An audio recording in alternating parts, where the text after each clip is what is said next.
retrouver en fait?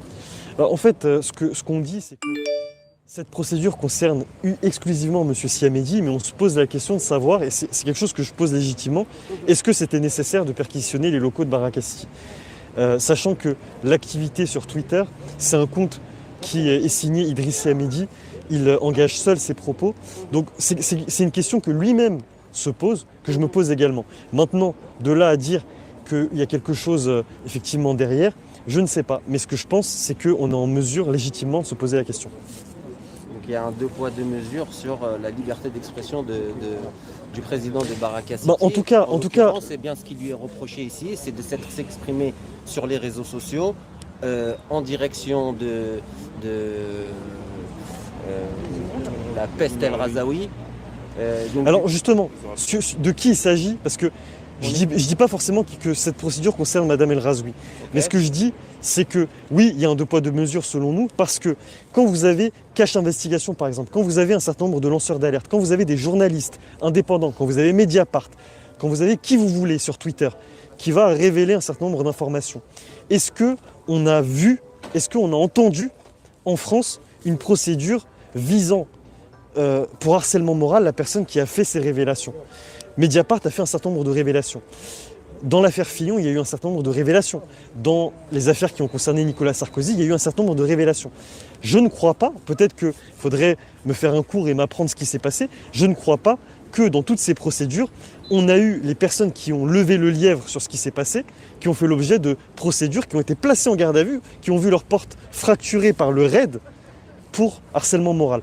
Je ne sais même pas si une personne a été convoquée pour harcèlement moral après s'être attaqué à un ancien président de la République ou un ancien Premier ministre comme Nicolas Sarkozy ou François Fillon. Donc ce que je dis, c'est que dans une affaire qui pour moi est toute petite par rapport à celle qu'on évoque, parce que je rappelle que François Fillon, à cause de ses révélations, n'a pas été en mesure de se présenter effectivement comme candidat, on est quand même sur quelque chose de beaucoup plus gros, il n'y a pas eu ce dispositif-là. Donc deux poids deux mesures, dans ce cadre-là, pour moi oui. Et deux poids deux mesures dans le cadre où il y a un ministre de l'Intérieur qui vient se mêler sur Twitter en plus, d'une affaire qui n'est pas politique, qui n'est pas judiciaire dans un premier temps, pour moi, oui, il y a deux poids deux mesures de la part du ministre de l'Intérieur. Et ça, je n'ai pas honte à le dire. Selon vous, le ministre Darmanin tente d'instrumentaliser ce n'est pas ce que je dis.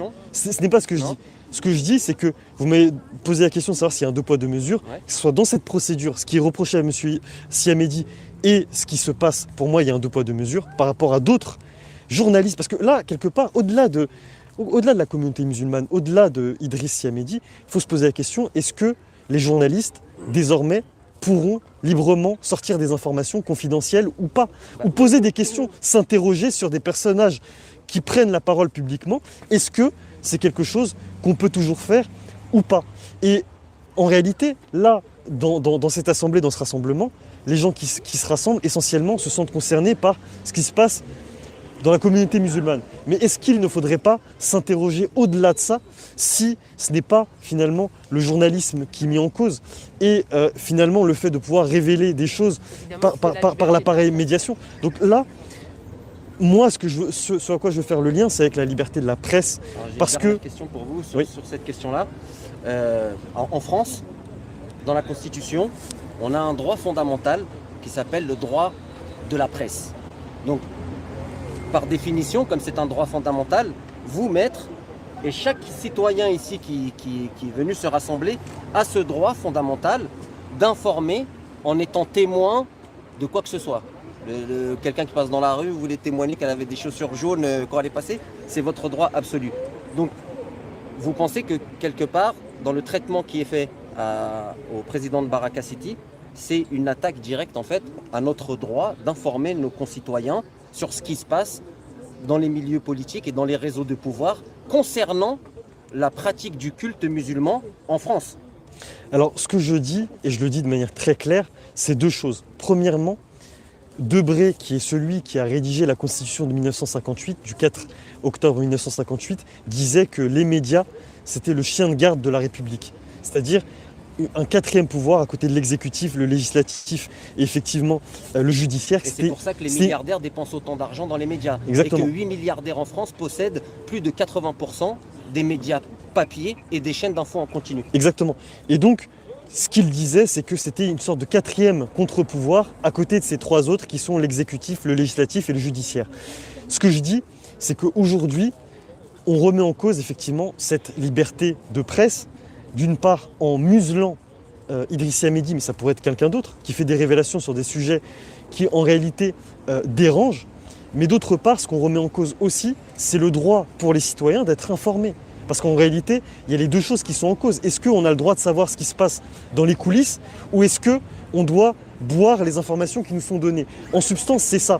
Et au-delà de la communauté musulmane, je pense que tout le monde doit se sentir concerné par cette atteinte qui est faite et par ce dispositif. Parce qu'on l'aurait convoqué, il se serait expliqué. Mais là, de faire intervenir comme ça, de brutaliser sa femme, ses enfants, qui se retrouvent avec effectivement des ecchymoses sur les bras, sur le corps. Est-ce que c'était nécessaire de le placer en garde à vue à 6h du matin? Est-ce que c'était nécessaire?